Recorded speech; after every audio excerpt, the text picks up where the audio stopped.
दादा तो हम लोग से काफ़ी उम्र बड़ा है और उसका सेहत का हम लोग हमेशा ख्याल रखता है, इसलिए आपको टोका टोकी भी हम नहीं करेंगे। सभापति महोदय, आज विपक्ष की ओर से जो प्रस्ताव लाया माननीय अध्यक्ष ओम बिरला जी को पद से हटाने के लिए, अविश्वास प्रस्ताव जो लेके आया, पिछले सत्र में इन्होंने दायर किया था और चर्चा के लिए आज यहाँ आपने अनुमति दिया है। उस प्रस्ताव का विरोध में सरकार का और इस सदन का सोच को मैं सिर्फ एक पार्लियामेंट्री अफेयर्स मंत्री ही नहीं, इस सदन का सदस्य होने के नाते अपना मत रखना चाहता हूं। वैसे तो हम लोग सब किसी ना किसी नियम, कानून, संविधान के तहत ही हम लोग जुड़े हुए हैं और इस सदन में भी आए तो भी संविधान के प्रावधान के मुताबिक ही हम लोग इस सदन के सदस्य हुए हैं। कोई भी सदस्य जब अपने आप को संविधान से बड़ा समझने लग जाएंगे, कोई भी सदस्य अपने आप को बाकी सबसे ज्यादा ज्ञानी है मानने लग जाएंगे, तो उसको मैं आज एक्सपोज करना चाहता हूं, क्योंकि हम लोग सब बराबर हैं और इस सदन में बोलने के लिए भी चेयर से परमिशन चाहिए। ऐसा नहीं है मैं सदस्य हूं इसलिए मर्जी से मैं जब चाहे खड़े हो जाऊं और मेरे लिए माइक ऑटोमेटिक ऑन हो जाएगा, ये सोचना भी गलत है। सबसे पहले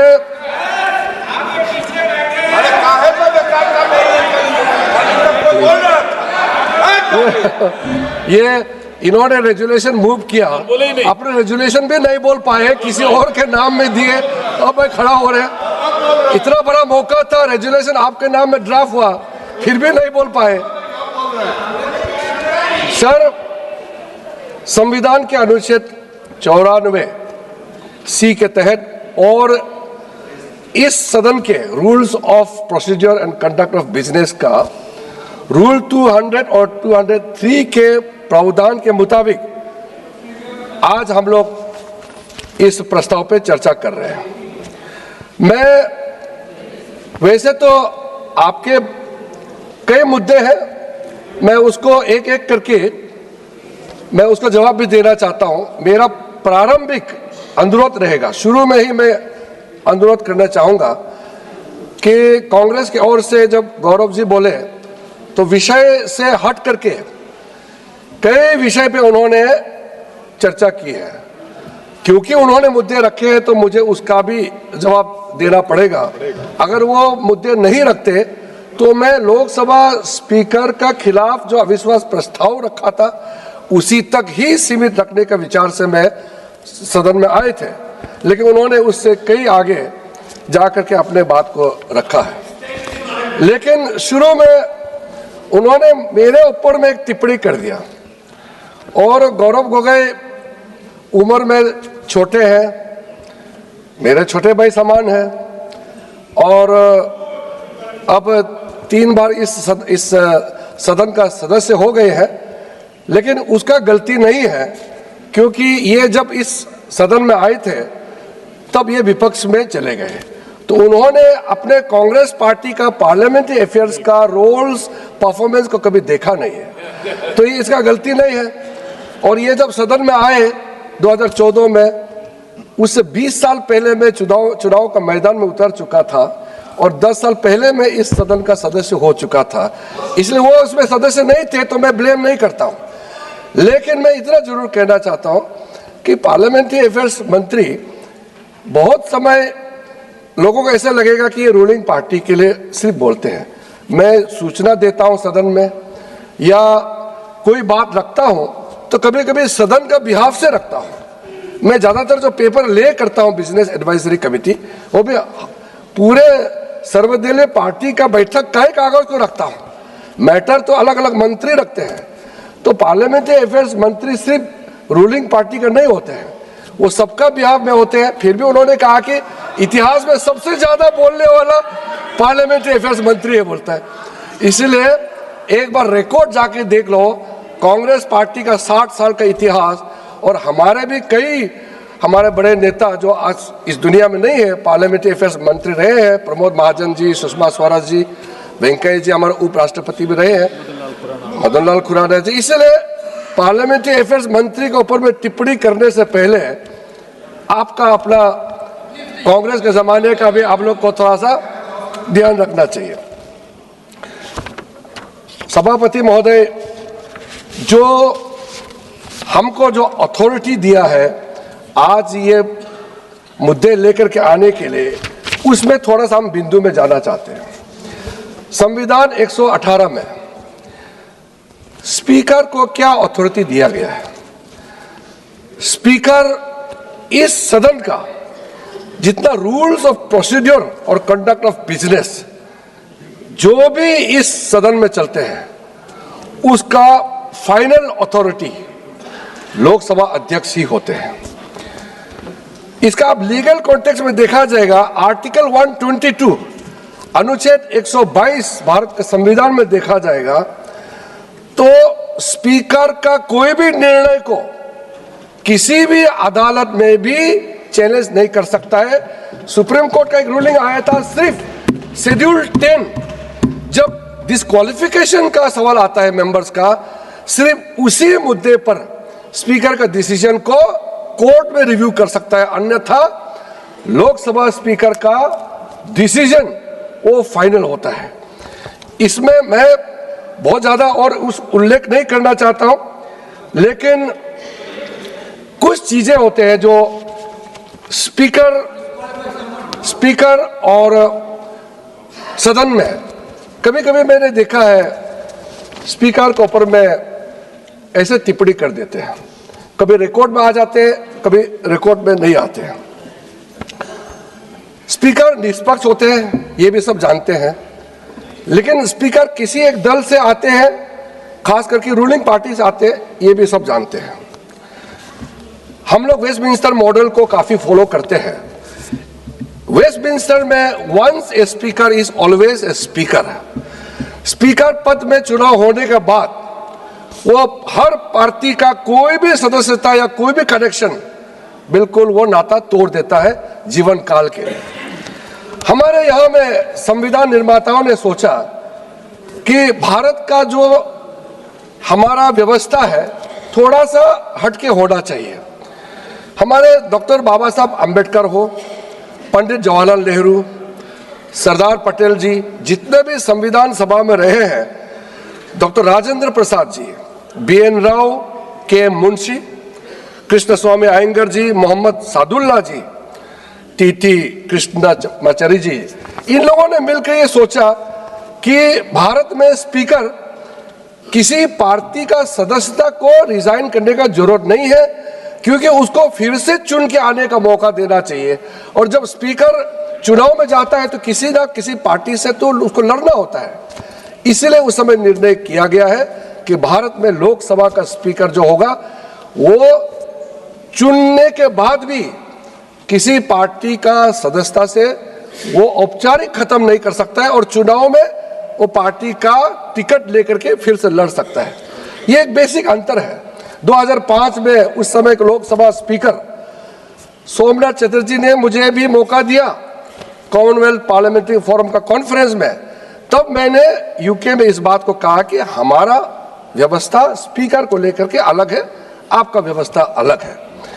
इसलिए स्पीकर अगर सरकार से तालमेल करता है, मंत्री से मिलता है, अपोजिशन से मिलता है, वो इसका इंटरेक्शन होता है तो उसमें रोक टोक नहीं है। लेकिन जब चेयर में बैठते हैं तो उसका रोल इम्पार्शियल होना चाहिए, इसमें कोई दो मत नहीं है।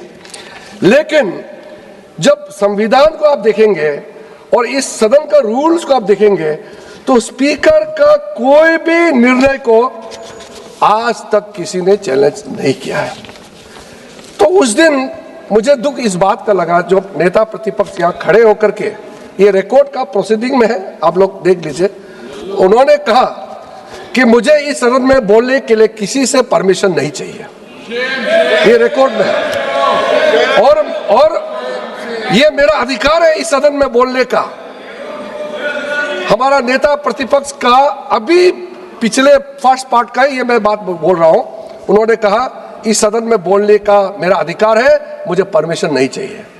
तो मैं सोच रहा था कांग्रेस पार्टी में कई वरिष्ठ लोग भी हैं, नेता प्रतिपक्ष को क्यों नहीं समझाया? इस सदन में प्रधानमंत्री हो सकते हैं, मंत्री हो सकते हैं, नेता प्रतिपक्ष हो सकते हैं, मगर इस सदन में बोलने के लिए स्पीकर का परमिशन आवश्यकता है। स्पीकर का परमिशन के बिना आप मर्जी नहीं कर सकते हैं। और आप फिर कहेंगे कि आपका माइक ऑन है, ऑन नहीं है। परमिशन दिए बिना आप अपने आप को स्पीकर से भी बड़ा आप समझेंगे तो मेरा कोई उसमें इलाज नहीं है। दूसरा, सर 115A में, रूल्स 115A में ये भी प्रावधान है कि जब बोलने के लिए हम लोग सूची देते हैं, हर एक पार्टी किस विषय में कौन बोल रहा है सूची हर पार्टी देते हैं। और ये भी छूट है कि अगर कोई पर्टिकुलर मेंबर पार्टी का तरफ से नहीं, मैं अपने आप नाम देना चाहते हैं, वो भी दे सकते हैं। और जो स्पीकर को सूची नहीं दे करके भी स्पीकर को नजर को मिलाने के लिए, to catch the eyes of the honourable speaker, जो स्पीकर घूम के देखते हैं तो उसका नजर को दिखाने के लिए मेंबर हाथ भी उठा सकते हैं और अपने सीट से उठा सकते हैं स्पीकर का अटेंशन ड्रॉ करने के लिए। सूची देने का बावजूद भी रूल 115A में क्लियर है कि स्पीकर पार्टी ने सूची दिया, उसके अलावा भी किसी भी सदस्य को स्पीकर डायरेक्ट बुला करके बोलने का परमिशन दे सकता है। ये विषय बहुत क्लियर है सर। मैं इसलिए जिक्र कर रहा हूं क्योंकि आज बार बार लीडर ऑफ अपोजिशन को बोलने नहीं दिया जा रहा है और स्पीकर को, अथॉरिटी को जो चैलेंज किया जा रहा है, इसको लेकर के मैं ये सब बताने मजबूर हो रहा हूं। इसके अलावा सर कुछ रेसिडियल पावर भी होता है सर। स्पीकर का पास कुछ रेसिडियल पावर होता है जो कि रूल्स ऑफ प्रोसीड्योर में मेंशन नहीं है, कंडक्ट ऑफ बिजनेस में मेंशन नहीं है, जो आज कई बार उठाया कि जब डिप्टी स्पीकर नहीं है और स्पीकर के खिलाफ नो कॉन्फिडेंस मोशन लाया गया है, कौन चेयर करना चाहिए? संसदीय परंपरा में कई चीज पहली बार होते हैं, इसलिए कन्वेंशन बहुत बड़ा एक तो विषय होता है। तो इसका अब ये चाहते हैं कि स्पीकर का रोल भी ये लोग तय करना चाहते हैं। ये चाहते हैं कि यह कुर्सी में कौन बैठेगा, ये भी ऑपोजिशन तय करना चाहते हैं। क्या दुर्भाग्यपूर्ण है कि ये स्पीकर का रोल भी इन्हों लेकर के अपना अधिकार लेना चाहते हैं। सभापति महोदय, जो रूल्स में मेंशन नहीं है, किसी भी चीज का क्लैरिटी नहीं है, अगर पहले बार विषय आया है उसका भी निर्णय करने का अंदर रूल 389, अगर कोई मैटर क्लैरिटी नहीं है तो भी उसका निर्णय करने का फाइनल अथॉरिटी ऑनरेबल स्पीकर के पास होते हैं। इसलिए आप लोग जो है इतने सालों से आप लोग रूलिंग में रहे हैं, 2014 के बाद आप लोग विपक्ष में चले गए, तो आप लोग इतना बेचैन होने का आवश्यकता नहीं है। ये लोकतंत्र है, हम तो मर्जी से तो आया नहीं है। जनता, भारत का जनता जो चाहेगा वही होगा। इसलिए इतना फ्रस्ट्रेशन और इतना कानून का डिसरिगार्ड, सदन का डिसरिगार्ड करना, ये मैं मानता हूं कि ये सबके लिए सही नहीं है। हम लोग 2000 ये हमारे साथी लोग भी बैठे हैं, मुझे आज भी बता रहे थे कि पुराने सदन में हम बोलते बोलते कुछ चीज में अफजल गुरु को फांसी देना है नारा लगा करके हम लोग गलती से बीच में पहुंच गए, ये वेल ऑफ द हाउस में। हमारा नेता प्रतिपक्ष लाल कृष्ण आडवाणी जी ने इतना डांटा, हम लोगों को इतना डांटा कि 2004 का नवंबर महीने में हम लोग जब यहाँ अदालत पहुंचा तो भी इतना डांटा, मुझे भी पुकार के कहा तुम नए सांसद हो, उस तरफ जाना नहीं बिल्कुल, वो ट्रेजरी बेंच का जगह है, आधा से इधर ही रहो, नहीं तो अपना जगह से प्रोटेस्ट करो। आज तो सदन आते ही लोग पूरा प्रधानमंत्री जी का आगे आ जाते। हम लोग ने, हमारा एनडीए भारतीय जनता पार्टी के सदस्यों ने कागज फाड़ के कभी भी स्पीकर कुर्सी को हम लोग ने नहीं फेंका है। आप पूरा इतिहास देख लो, हमारा पार्टी कभी भी सेक्रेटरी जनरल का टेबल में चढ़ करके हम लोग ने कभी नाचा नहीं है। हम लोग ने कभी भी ऐसा नहीं किया जो इस सदन को शर्मसार करे। कभी नहीं। आप इतिहास देखिए, रिकॉर्ड है, लोकसभा का रिकॉर्ड है, 1951 के बाद पूरा रिकॉर्ड देख लीजिए। कभी किसी एनडीए के भारतीय जनता पार्टी के किसी सदस्य ने कागज फाड़ के चेयर के मुंह में फेंका है? आप बताइए। आप लोगों ने क्या क्या नहीं किया। मैं आपका हरकतें अगर गिन के बताने लग जाएंगे, आप खुद को अच्छा नहीं लगेगा। इसलिए आज 40 साल बाद लोकसभा स्पीकर के खिलाफ अविश्वास प्रस्ताव आपने लाया। आज के इस चर्चा में आने से पहले अगर थोड़ा सा आप हमारे बात आप मानते ही नहीं है, पंडित जवाहरलाल नेहरू जी ने क्या कहा था उस समय सदन में, या उस समय के प्रधानमंत्री राजीव गांधी जी ने क्या कहा था, थोड़ा पढ़ के आते तो भी आप में ज्यादा विनम्रता आते। आपने बिल्कुल परवाह नहीं किया, अपने ही पुराने बड़े नेताओं का वक्ता जो रहे हैं उसको पढ़ने का भी आपने कभी कष्ट नहीं किया है। जब 1987 में बलराम जाखड़ जी को अविश्वास प्रस्ताव के माध्यम से नोटिस सर्व किया, उस समय का एक ही लाइन में स्वर्गीय राजीव गांधी जी का मैं पढ़ के बोलना चाहता हूं। राजीव गांधी जी का ये मैं कोट कर रहा हूं। इस सभा की महान परंपरा रही है कि हम अध्यक्ष की सदस्यता पर अंगुली नहीं उठा सकते, चाहे हम उनसे सहमत हो अथवा असहमत। वे जो करते हैं भले ही वो किसी को पसंद ना आए, परंतु यदि हम उनके विश्वास एवं संसदीय लोकतंत्र के प्रति उनके वचनबद्धता पर उंगली उठाते हैं तो हम सब अपनी संस्था का आधार ही नष्ट कर देते हैं।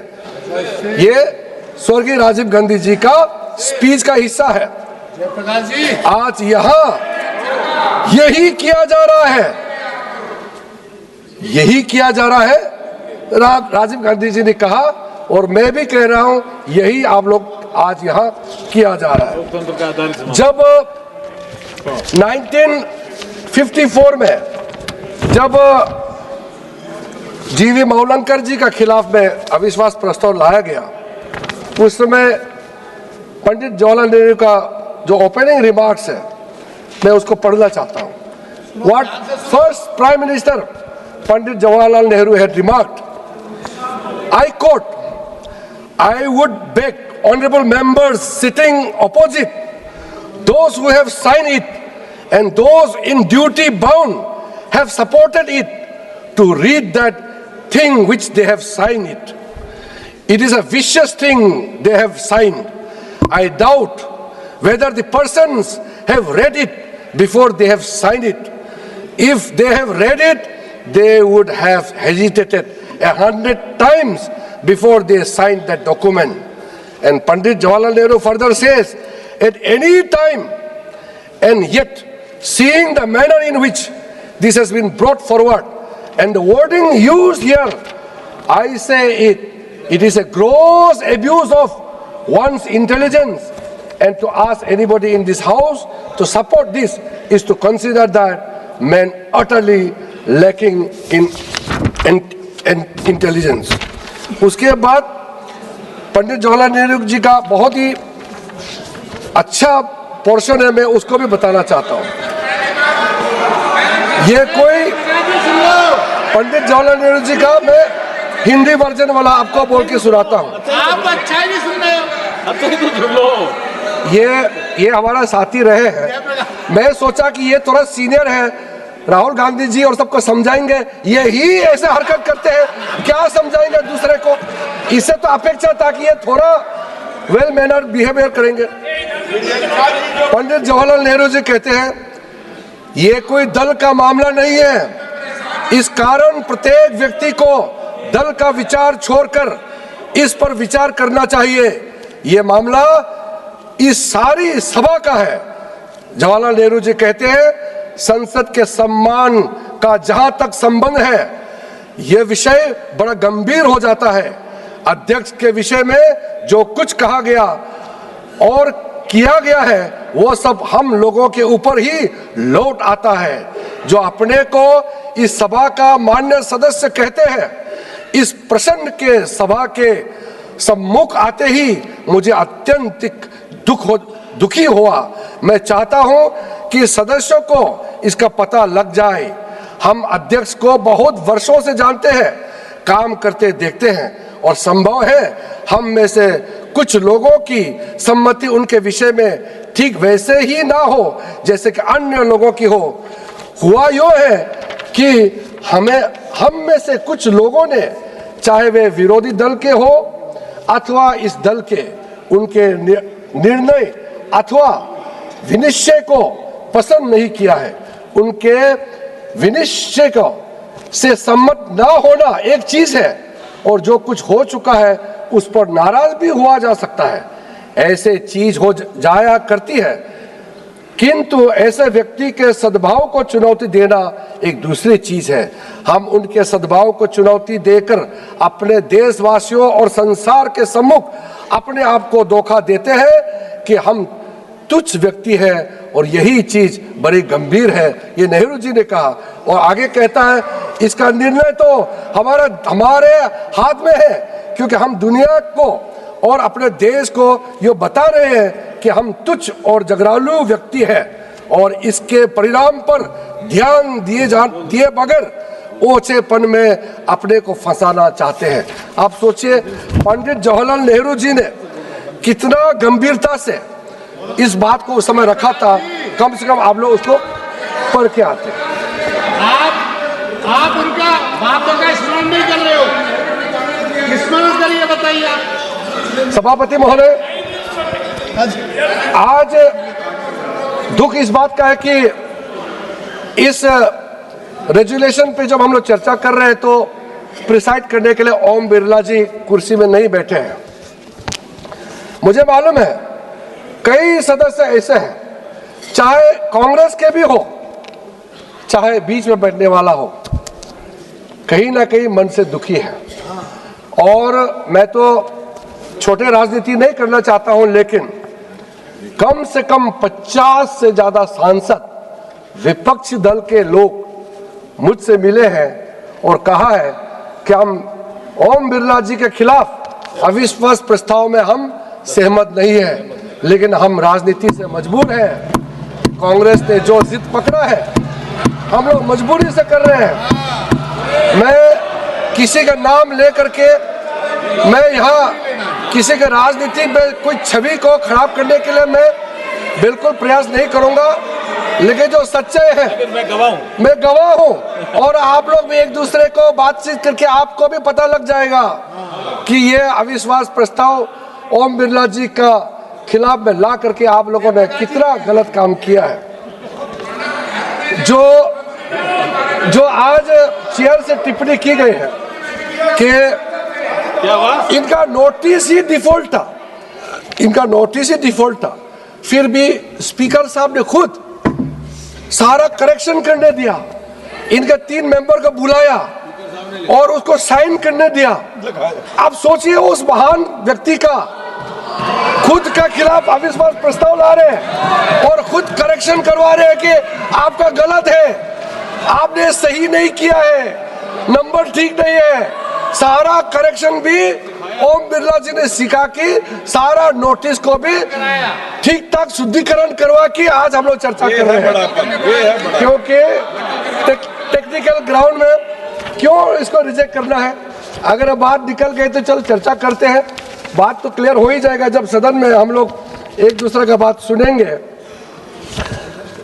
सभापति महोदय, जब हम लोग ओम बिरला जी के बारे में इस सदन में चर्चा कर रहे हैं, मैं बहुत भारी मन से कह रहा हूं। मैं भी कई स्पीकर हमने देखे हैं, सब स्पीकर अपने अपने तरीके से बहुत अच्छा काम करते हैं, सबका अपना इतिहास है, सबका योगदान है। जब स्पीकर के बारे में बात करते हैं तो हमको बहुत सोच समझ करके बोलना चाहिए, और जो वाक्य बाकी लोग तो अभी बोलेंगे ही। आज माननीय उपनेता गौरव जी ने जो बोला, मुझे लगता है कि वो भी रात को जाकर के सोचेंगे मैंने ऐसा शब्दों का प्रयोग क्यों किया है। क्योंकि सर, प्रियंका जी जो आप मुझे एक उदाहरण बताइए, जब से भारत आजादी हुए हैं, एक लोकसभा स्पीकर का नाम मुझे बताइए जो सरकार का खिलाफ बयान देते हो और सदन में सरकार का बिजनेस के खिलाफ काम करते हैं, और विपक्ष जो रेजुलेशन आता है उसको समर्थन करते हैं। आप एक लोकसभा स्पीकर का नाम बताइए। व्यवस्था बनाया हुआ है, स्पीकर संचालन करते हैं, सेंस ऑफ द हाउस मिलकर हम लोग यहां में तय करते हैं। मैं आपका बिहाफ में बिजनेस रखता हूं, लेकिन स्पीकर सबका है। तो आप स्पीकर को सरकार का स्पीकर बोलना, सरकार के माध्यम से स्पीकर का नॉमिनेशन जरूर हुए हैं, लेकिन आप कहते हैं कि स्पीकर सरकारी भाषा बोलते हैं। आप इस तरह का जब इल्जाम लगाते हैं स्पीकर के बारे में, आप सोच के देखना चाहिए। हमारा तो कितना स्पीकर हुए हैं जिसको हमने समर्थन करके जो इलेक्टेड हुए हैं, ज्यादातर स्पीकर आपके ही पार्टी से रहे हैं। हमने आज तक, जब 2008 में कैश फॉर वोट का जब हंगामा हुआ था, उस समय सीपीएम से बिलोंग करते थे पार्टी सोमनाथ चटर्जी, लेकिन सर्वसम्मति से उनका चुनाव हुआ। जब इतना हंगामा हुआ लोकसभा में और वो सरकार के खिलाफ अविश्वास प्रस्ताव, सरकार के पास 19 एमपी शॉट थे, वो 21 ज्यादा प्राप्त करके जब जीते तो पैसा देकर के एमपी को खरीदने का जब मामला आया, सारा टेलीविजन में कैप्चर हुए। हम 3 बजे उस टेलीविजन का टेलीकास्ट के लिए रुक रहे थे आडवाणी जी के कमरे में, लेकिन बताया गया वो मैनेज हो गया है और लाइव टेलीकास्ट नहीं कर रहा है। सारा एमपी को करोड़ों पैसा जितना दिया, सबका लाइव कैप्चर था उस पत्रकार के हाथ में। लेकिन सारा जब पता चल गया हम लोगों को कि टेलीकास्ट नहीं हो रहे हैं, हम लोगों ने आडवाणी जी को कहा कि आडवाणी जी, इतना खुले जो लाइव कांग्रेस के लोगों ने करोड़ों देकर के एमपी को खरीदा, वो जो वीडियो है वो टेलीकास्ट नहीं हो रहा है, क्या करो, 5 बजे वोटिंग है। आडवाणी जी ने फ्रस्ट्रेशन में कहा अब कोई चारा नहीं है, अरुण जेटली जी को कहा आप फोन करो उसको। वो फोन स्विच ऑफ है, गायब है, हम लोगों को मालूम है कहाँ था। लेकिन बाद में आडवाणी जी ने कहा जो पैसे दिए हैं, रिसीव किए हैं, जिसका वीडियोग्राफी हुए थे, कुछ पैसे लेकर के संसद का पटल में रख दो। तो हम लोगों ने वो पैसे को लेकर के यहाँ पे डाला, और बाद में जिन्होंने पैसा दिया, जिन्होंने गड़बड़ किया, वो हीरो हो गए। जो विजल ब्लोअर है सबको जेल डाल दिया, हमारा 3 एमपी को जेल डाला। और उसके बाद में हमने स्पीकर साहब को रिक्वेस्ट किया कि वो जो पत्रकार का जो वीडियो है वो आपको सौंपा है, आप तुरंत टेलीकास्ट कराइए। इतने दिनों तक स्पीकर ने उसमें कार्रवाई नहीं किया। सरकार का बचने का मामला था, ये कोई छोटा मोटा बात नहीं था। फिर भी हम लोगों ने स्पीकर के खिलाफ अविश्वास प्रस्ताव नहीं लाया। उस समय हमने पूरा अपोजिशन पार्टी जाके स्पीकर को रिक्वेस्ट किया कि सर, जो वीडियो टेप दिया है उसको सिर्फ प्ले करना है, देश दुनिया देखना चाहिए संसद में कैसे खरीदारी हुए हैं। तो वो जब उसको डिस्प्ले नहीं किया गया, प्ले नहीं किया, तब भी हम लोग ने स्पीकर के खिलाफ अविश्वास प्रस्ताव हम लोगों ने नहीं लिया है। और 40 साल बाद आप लोग आज ये काम लेकर के आए हैं। और बिरला जी का समय में आज आप लोग को मालूम होगा कि पुराना रिकॉर्ड को देखिए और नए रिकॉर्ड को देखिए। जो रिफॉर्म्स माननीय ओम बिरला जी के समय में हुआ है, कोई उसको नहीं नकार सकता है। आज मैटर जो 0 आवर में जितने रेस हुए हैं, इतने सालों का रिकॉर्ड हमने देखा है। हाईएस्ट 0 आवर में मैटर ओम बिरला जी के समय में सदस्यों को मौका दिया गया है। रूल 377 आज तक इतिहास में सबसे ज्यादा रूल 377 ओम बिरला जी के समय में सदस्यों को मौका दिया गया है। मैटर्स अंदर पब्लिक इंटरेस्ट का अर्जेंट मैटर्स कोई भी रेज करना है, चाहे स्पेशल मेंशन हो, हाईएस्ट नंबर ओम बिरला जी ने इस सदन के सदस्यों को मौका दिया गया है। बाकी जितना आप लोगों का जो संसद के अंदर के बाहर में भी आपने देखा होगा, पार्लियामेंट को पूरा डिजिटल बनाने में, पेपरलेस फंक्शनिंग करने में, ई नोटिस, ई बुलेटिन, ई रिपोर्ट्स, ई ऑफिस, ये पार्लियामेंट को पेपरलेस बनाया पूरा ओम बिरला जी का अध्यक्षता में। मेंबर्स का पोर्टल बनाया गया। उस समय हम लोग भाषण देने के बाद 2 दिन लगता था मेरा भाषण का कॉपी टेलीविजन से निकालने के लिए। अभी हर सदस्य भाषण देता है, तुरंत आपको सोशल मीडिया के लिए आपका कॉन्स्टिट्यूएंसी में आप बता सकते हैं कि मैंने ये बात उठाया है, वीडियो आपको अवेलेबल कर देते हैं। हर मेंबर को अपना सुविधा, हर मेंबर को काम करने के लिए जो मदद ओम बिरला जी ने किया है, आज आप लोग अविश्वास प्रस्ताव जरूर लाया है, लेकिन इतिहास गवाह है, हर मेंबर ओम बिरला जी को हमेशा हमेशा धन्यवाद देते रहेगा, मेंबर लोगों के लिए जो ओम बिरला जी ने काम किया है। आप लोगों ने आज जो ऐसा स्पीकर के खिलाफ में जो आपने अपना राजनीतिक रोटी सेकने के लिए जो काम किया है, मैं बहुत दुखी मन से कहता हूं, आज हमारा जो पहले बार चुन के आए एमपी हो या महिला सांसद हो, आप बताइए, मैं रिकॉर्ड में बोल रहा हूं, सभापति महोदय, जब ओम बिरला जी सबको मौका देते हैं, चाहे वो नए एमपी हो, पुराने हो, महिला सांसद हो, आप पुराना रिकॉर्ड को कंपेयर कीजिए और अभी का रिकॉर्ड को कंपेयर कीजिए। मैं कहता हूं, मैं प्राउडली कहता हूं, हम उस लोकसभा का सदस्य है जिसका अध्यक्ष ओम बिरला जी है, हम लोग फख्र से कह सकते हैं। और आपने उसके खिलाफ अविश्वास प्रस्ताव लाया है। भारत का नाम को विश्व भर में बढ़ाने के लिए पार्लियामेंट्री डेमोक्रेसी में भारत को रोल को ओम बिरला जी ने समय समय में देश के बाहर भी ले गए हैं और डेमोक्रेटिक डिप्लोमेसी, पार्लियामेंट्री डेमोक्रेसी को ओम बिरला जी ने मजबूत से खड़ा किया है। और अभी पहली बार इसमें कोई मेंबर्स ऑफ पार्लियामेंट बचे नहीं है, 64 कंट्रीज का फ्रेंडशिप ग्रुप पूरा लोकसभा राज्यसभा का ओम बिरला जी का अध्यक्षता में माननीय प्रधानमंत्री नरेंद्र मोदी जी का डायरेक्शन में हम लोग सबका सहमति से पूरा अपोजिशन पार्टी एमपीज का दिमाग में ये 64 पार्लियामेंट्री कमेटी फ्रेंडशिप ग्रुप बनाया है। इसको आप धन्यवाद नहीं देंगे? आप बोलते समय कम से कम इतना तो मान रखते हैं कि भले ही किसी का दबाव में आपने मोशन लाया हो, इंसान को किसी के प्रति में इतना घृणा नहीं होना चाहिए कि अच्छा काम को भी आप धन्यवाद देने भूल जाए। बिल्कुल ऐसा नहीं होना चाहिए। सभापति महोदय, आप लोग आपने निजी टिप्पणी भी की है। 17 लोकसभा 97% प्रोडक्टिविटी, 18 लोकसभा 93.33% प्रोडक्टिविटी। आपने आज आप मेरे बाद में जो बोलने वाले हैं वो भी इस बात को ध्यान रखें। सप्लीमेंट्री क्वेश्चन, यही 18 लोकसभा का मैं बात कर रहा हूं। आपका कितना संख्या है, हमारा कितना संख्या है, सबको मालूम है।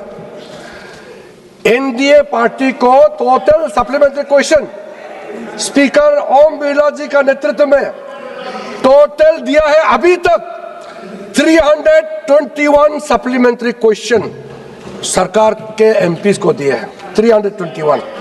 और अपोजिशन पार्टी को ओम बिरला जी के नेतृत्व में अपोजिशन पार्टी को टोटल सप्लीमेंट्री क्वेश्चन का अवसर दिया है 364। ये पक्षपात है? हमारा संख्या ज्यादा है, सवाल पूछने के लिए ज्यादा आपको मौका देते हैं और आप कहते हैं स्पीकर पक्षपात करते हैं। तभी ये क्या तरीका है? आप तभी आदत खराब हुई है, तभी आदत खराब। 18वीं लोकसभा में 18 लोकसभा, जिस लोकसभा का हम लोग सदस्य हैं, जिस लोक Sir, I will give you a chance. Let him complete his speech. I will give you a chance. I will listen to you. I will listen to you, sir. Let him complete. Yes, sir. Honorable Minister. Yes, sir.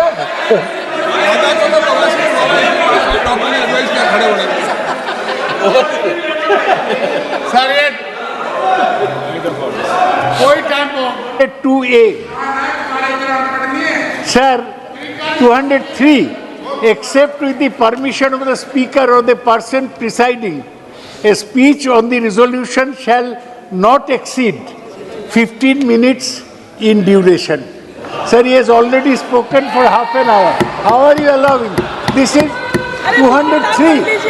And you look into Kaul and Shakdar that unless the speaker gives express permission, nobody can speak more than 15 minutes. Okay, sir. And you are allowing him Sir, thank you. half an hour Thank to you for speak. enlightening me, sir. Sir, Please. stop him.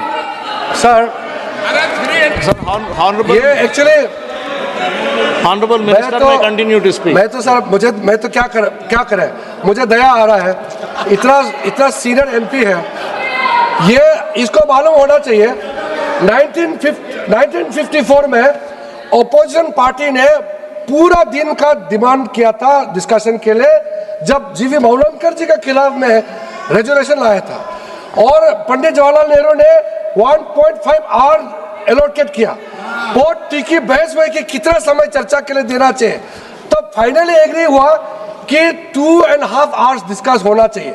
उसी 2.5 hours में मंत्री का 15 minute है। आज हम लोग 2 दिन का चर्चा कर रहे हैं, 2 दिन का, हम लोग 2.5 घंटे नहीं है। ये सरकार भागने वाला नहीं है, वो 2.5 आवर्स का डिस्कशन का आप एग्जाम्पल लेकर के 2 दिन का डिबेट को कंपेयर करता है। इतना सीनियर होकर के भी इतना मालूम नहीं इनको। जयप्रकाश जी सर टोटल सर 18 लोकसभा का मैं बात कर रहा हूं सभापति महोदय। 18 लोकसभा में अभी तक टोटल 1835 इश्यूज 0 आवर में रेस किया गया है अभी तक, और टोटल उसमें जो अपोजिशन पार्टी को दिया है 56%, यहाँ सिर्फ 44% है। अब इल्जाम लगाते हो स्पीकर के ऊपर में। होते हैं विपक्ष को जाना चाहिए सर कम कर देना चाहिए। बेमान। अब वो सुन नहीं सकते हैं बैठ करके। देखिए कभी कभी आप उम्र में बड़ा हो सकता है, लेकिन कुछ 1-2 पॉइंट हमसे मिलेंगे। आप सुनिए, आप सुनिए सर सभापति महोदय, इतना आंकड़े हैं, मैं अगर एक आंकड़े देना शुरू करेंगे तो मैंने शुरू में कहा आप पछताएंगे। ऐसा इंसान, ऐसा माननीय स्पीकर के खिलाफ आप लोगों ने नोटिस लाया है, जो आपको इतना सपोर्ट करते थे। आप पूरा अपोजिशन पार्टी को इतना बड़ा दिल का साथ आपको मौका देते हैं, कभी भी पक्षपात नहीं किया, और आप उसी के खिलाफ में अविश्वास प्रस्ताव लेके आते हैं। सर भावुक हैं सर रो रहे हैं घर पे। वो दुखी है मगर क्या करेंगे, मजबूरी है। मीणा जी भी दुखी है, मीणा जी भी एक तरह की मांगी पड़ती है। सर मीणा जी दुखी है काफी। नेतृत्व के बारे में भी कहा गया है। हमारे जितने भी पूर्व के जो ऑनरेबल स्पीकर है उनके बारे में आज तक हम लोग ने जो भी देखा है, और माननीय speaker present speaker Om Birla जी के बारे में भी हमने जो देखा है, मैंने एक किसी को डाउन करके मैंने नहीं कहा। मैं ओम बिरला जी ने जो किया है, वो जब से अध्यक्ष बने उसको मैंने आपके सामने में आंकड़े रखा। अगर मैं पुराने वाले रखते तो ये राजनीति हो जाएगा, उसमें मैं नहीं जाना चाहता हूँ। अब मैं कुछ पॉइंट्स आज मैं नहीं चाहते थे कुछ पॉइंट बोले, मगर क्योंकि आज बात रखे हैं तो उसको जवाब के तौर पर मैं बोलना चाहता हूँ। आप लोग धैर्य से बात को सुनिएगा। ये अविश्वास प्रस्ताव क्यों लाया गया है? इस अविश्वास प्रस्ताव लाने के पीछे में मानसिकता क्या है? कौन लोग हैं जो आज हम लोग इस विषय पर चर्चा कर रहे हैं।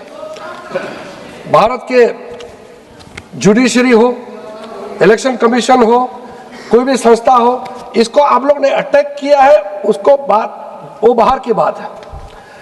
लोकसभा स्पीकर के जो पद है आज तक बचा के रखा हुआ था। मैं सोच रहा था कई दिनों से संवैधानिक संस्थाओं के ऊपर में हमला जो करने का आरंभ हुआ 2014 के बाद, लोकसभा स्पीकर का पद को अभी तक क्यों बचा के रखा है। लेकिन अब मुझे पता चला कि भारत में लोकतंत्र को अगर हमला करना है तो स्पीकर का कुर्सी को हमला करो, ये निर्णय उन्होंने लिया। आपने आपका लीडर ऑफ ऑपोजिशन के बारे में कहा, और लीडर ऑफ ऑपोजिशन इसी सदन के सदस्य होने के नाते मैं सीधा सीधा कहना चाहता हूं,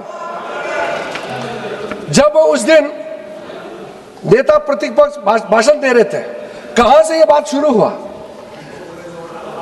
रूल 3491 में उन्होंने जो बात रखा और जो बार बार गौरव जी उसको दोहरा रहे थे, उस पे स्पीकर साहब ने रूलिंग दिया।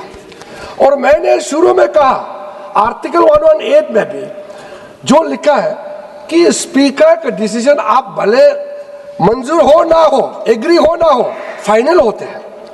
वही पंडित जवाहरलाल नेहरू जी ने कहा, वही राजीव गांधी जी ने कहा कि आप सहमत नहीं हो सकते हैं।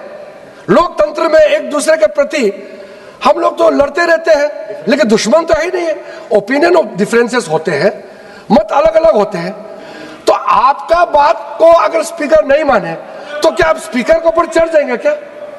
स्पीकर ने रूलिंग दे चुके थे कि आप जो कह रहे वो मुद्दे सब्सटेंटिवली इसमें जुड़ा हुआ नहीं है, तो आप कोट मत कीजिए। आपने मेंशन कर दिया, फिर भी बोल रहे मुझे बोलने नहीं दिया जा रहा है, मुझे बोलने नहीं दिया जा रहा है।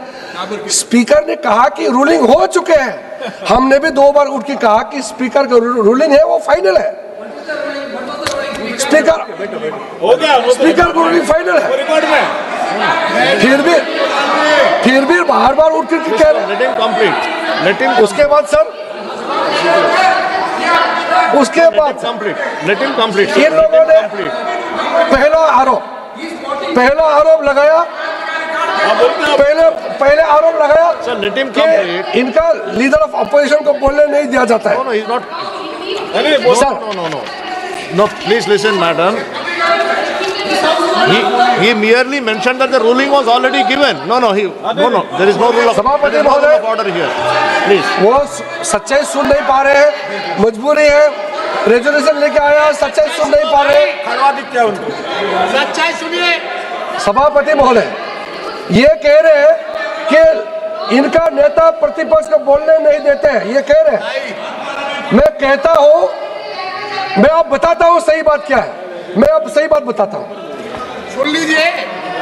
15 लोकसभा में इनके नेता प्रतिपक्ष सदस्य थे, कुल मिलाकर के 2 बार बोले, पूरे समय में 2 बार बोले। पूरी लोकसभा में और इन्होंने जब सेशन चलता है उस समय ही विदेश चले जाते हैं। सेशन चल रहे हैं, विदेश चले जाते हैं और यहाँ बोलते हैं कि बोलने नहीं दिया जा रहा है। सर, नियम कहता है जब कोई भी मेंबर अपना भाषण रखते हैं, डिबेट में इंटरवेंशन करता है, उसके बाद जो उसका नेक्स्ट बोलते हैं उसका सुनना होता है। इनका नेता प्रतिपक्ष अपना बात बोल के खत्म हुआ, बैठे बगैर हुआ चले जाते हैं, किसी का सुनता नहीं है, किसी का सुनता नहीं है और बोलता कि बोलने नहीं दिया जाता है। सर, मैंने बार बार कहा है, That is his point of observation. He is making his point. सच्चाई है तो करवा लग रहा है। No, ये sir, लोग please सुन नहीं पा रहे, मैं क्या करूं? वेणुगोपाल जी, आप अगर बैठिएगा। वो ये मुद्दे नहीं उठाते तो मुझे बोलने की आवश्यकता नहीं होती। Observation. That is his point of observation. Let him make his observation. No, please. मैं उसका गंभीरता को बताता हूं। अब आप बोलिएगा सर। यहाँ माननीय प्रधानमंत्री जी बैठे हैं, पहली बार मैंने ऐसा दृश्य देखा है वहां से दौड़ के आते गले लगाने के लिए प्रधानमंत्री के ऊपर में जबान पड़ते हैं। ऐसा कोई नेता प्रतिपक्ष देखा है आपने जिंदगी में? देखा है कि आज तक कमाल का है। और यहाँ से आकर के वहां बैठ करके अपने एमपी को देख करके आंख मारते हैं, आंख मारते हैं। आपका नेता प्रतिपक्ष कितना गंभीर है, यहाँ बहस चल रहे हैं और अपने सदस्यों के तरफ देख करके आंख मारते हैं। ये ऐसा नेता प्रतिपक्ष हमने पहली बार देखा है। और जैसा लीडर है बाकी तो ऐसा ही होगा। आप वहां बैठे हैं सभापति महोदय और आपको यार बोलते हैं और ये मेंबर चेयर को बोलते हैं यार, और बाद में यार मत कहा तो बोलते हैं यार कहने से क्या होता है, चेयर को यार कह सकता है। राज्यसभा में सभापति जो भारत के उपराष्ट्रपति है उसको बोलते हैं कलीग। नो सर, स्पीकर और चेयरमैन राज्यसभा ये कलीग नहीं है, वो कस्टोडियन ऑफ द हाउस होता है, वो हमारे कलीग नहीं होते हैं। आप उसके साथ हल्के फुल्के में मजाक नहीं कर सकते हैं। आप लोगों ने जैसा नेता हल्कापन दिखाता है वैसे उसका बाकी संसद को भी ऐसा बिहेव करने में मजबूर कराते हैं। ये ठीक नहीं है। आपके यहाँ में भी काफी अच्छे लोग हैं, आपके लोग में भी अच्छे हैं, लेकिन अब नेता प्रतिपक्ष उन्हीं को बनाया, हम तो कुछ नहीं कर सकते हैं। मैं क्या कर सकता हूँ, मेरा हाथ में तो है नहीं। मैंने देखा है, देखिए प्रियंका वाड्रा गांधी जी अब पीछे बैठ के मुस्कुरा रहे हैं। अगर इनको नेता प्रतिपक्ष बनाते तो भी शायद परफॉर्मेंस थोड़ा अच्छा होता। वो तो कम से कम बैठती है, सुनती है कम से कम। इनका नेता प्रतिपक्ष तो सुनता ही नहीं, मुस्कुराती भी है, बहुत मुस्कुराती भी है। मैंने सार्वजनिक रूप से कहा है, as a parliamentary affairs minister कोई भी सांसद बिहेवियर अच्छा है तो मुझे सराहना करना चाहिए। देखिए सर, मैं जरूर भारतीय जनता पार्टी का सदस्य हूँ, मंत्री हूँ, लेकिन पार्लियामेंट्री अफेयर्स मिनिस्टर होने के नाते कोई अच्छा व्यवहार करे तो उसको सराहना करना मेरा दायित्व है। सर जब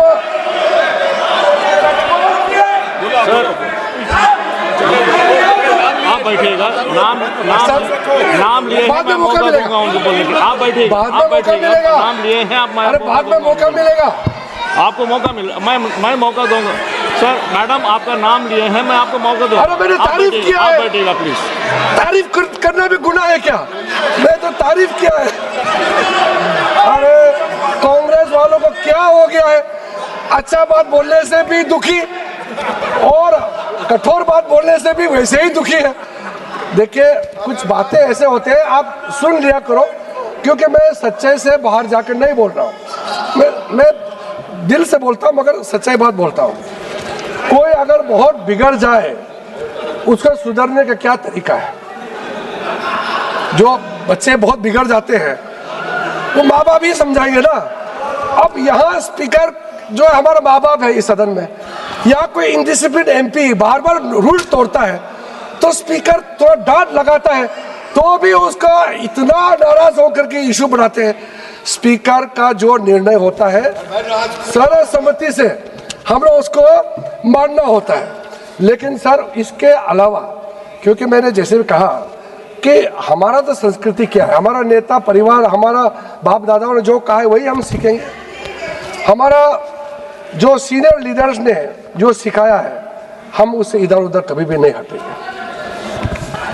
और जो हमने आपको कहा है कि 2014 के बाद आप शुरू में तो कहा कि बीजेपी फांसी से ये किया है इसलिए इलेक्शन जीत गया हो गया।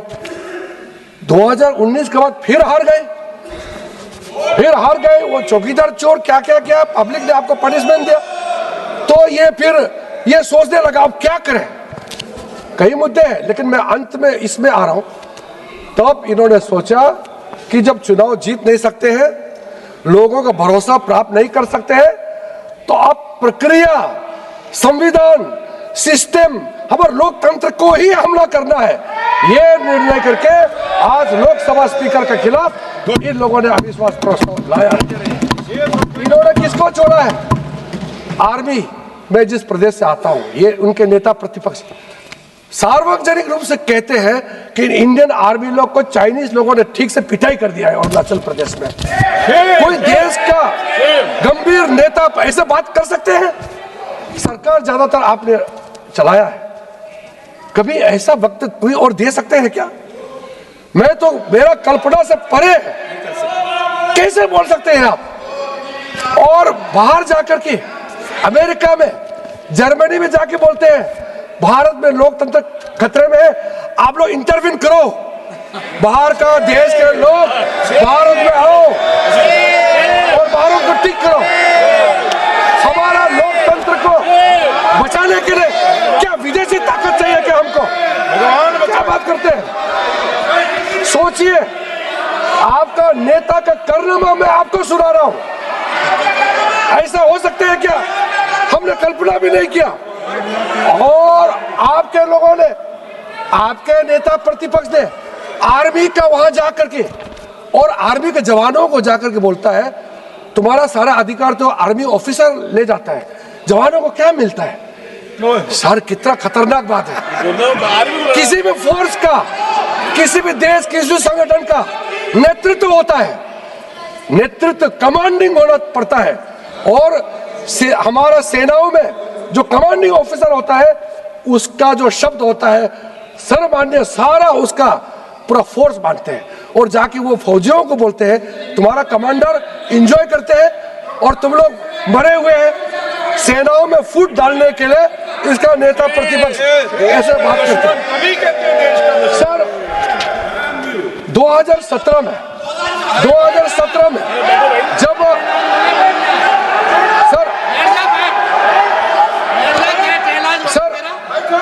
सभापति महोदय, 2017 में जब डोकलाम में भारत और चीन का सेना आमने सामने में जब वहां पे टेंशन बना हुआ था, उस समय चुपचाप से उनका नेता प्रतिपक्ष चाइनीज एम्बेसी में जाकर के चाइनीज एम्बेसडर से और ये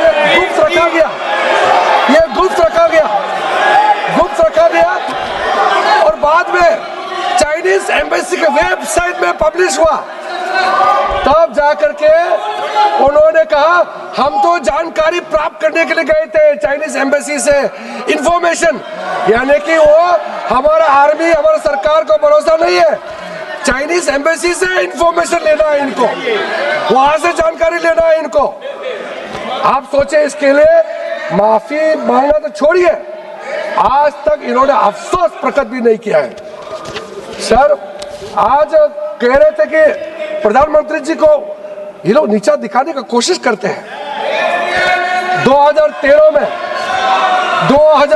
में सर, सभापति महोदय, 2013 में यूपीए सरकार के समय में उनके रक्षा मंत्री ने इसी सदन में खड़ा करके रिकॉर्ड में कहा है कि पूरा भारत चाइना का जो बॉर्डर एरिया है वहां रास्ता इसलिए नहीं बनाया, ये इंडियन गवर्नमेंट का डिसीजन है, नहीं बनाना है। अगर बनाएगा तो चाइनीज आर्मी आ जाएगा और सारा बॉर्डर एरिया को अंडर डेवलप रखना है। ये इनका डिफेंस मिनिस्टर का ऑफिशियल स्टेटमेंट है इस सदन का। पी चिदम्बरम, इनके जमाने में गृह मंत्री भी थे, वित्त मंत्री भी थे। मुंबई अटैक हुआ, उसके बाद इतने साल बाद में पी चिदम्बरम जी कहते हैं कि हम लोग बदला लेना चाहते थे, अमेरिका ने कहा कि बदला नहीं लेना है, चुपचाप बैठो, इसलिए डर के हम लोग चुपचाप बैठ गए। इनका चिदम्बरम का स्टेटमेंट, ये मेरा स्टेटमेंट नहीं है। आप तो दूसरे सदन में सदस्य हैं, रिकॉर्ड में है, आप जाकर के पूछो और आप ऐसे बात कहते हैं सर। और आप सर, इन लोग ये सुन नहीं सकते हैं, ये सुन नहीं सकते। मैं तथ्य से बाहर नहीं बोल रहा हूं सर, मैं जो आज कह रहा हूं मैं रिकॉर्ड पे कह रहा हूं। एक भी सदन का रिकॉर्ड या बाहर का रिकॉर्ड से बाहर मैं एक शब्द नहीं कह रहा हूं, और ये लोग बच नहीं सकते हैं, ये लोग बच नहीं सकते हैं। और इनका नेता ने कहा हम पूरा इंडियन स्टेट का खिलाफ लड़ाई लड़ रहे हैं। सोचिए, इनका नेता प्रतिपक्ष कहते हैं कि हम इंडियन स्टेट का खिलाफ लड़ाई लड़ रहे हैं। इंडियन स्टेट क्या होता है? कौन है इंडियन स्टेट? आप, हम, ये मातृभूमि भारत, ये इंडियन स्टेट है। इसका खिलाफ आपका नेता प्रतिपक्ष लड़ने की बात करता है। ऐसा नेता प्रतिपक्ष हमने कभी भी कल्पना नहीं किया। जब मैं इस दुनिया में पैदा हुआ, ऐसा भी दिन आएगा कि हम ऐसा नेता प्रतिपक्ष को देखने को मिलेंगे जो देश के खिलाफ लड़ाई लड़ने का बात करते हैं। बाहर में जाकर के, आप अमेरिका में जाकर के मुस्लिम काउंसिल ऑफ न्यू जर्सी के साथ Islamic council of north America, Indian American Muslim council, Islamic medical council of north America का साथ में आपका मिलना जुलना क्यों होते रहते हैं बताइए? और सर, जॉर्ज सोरोस के साथ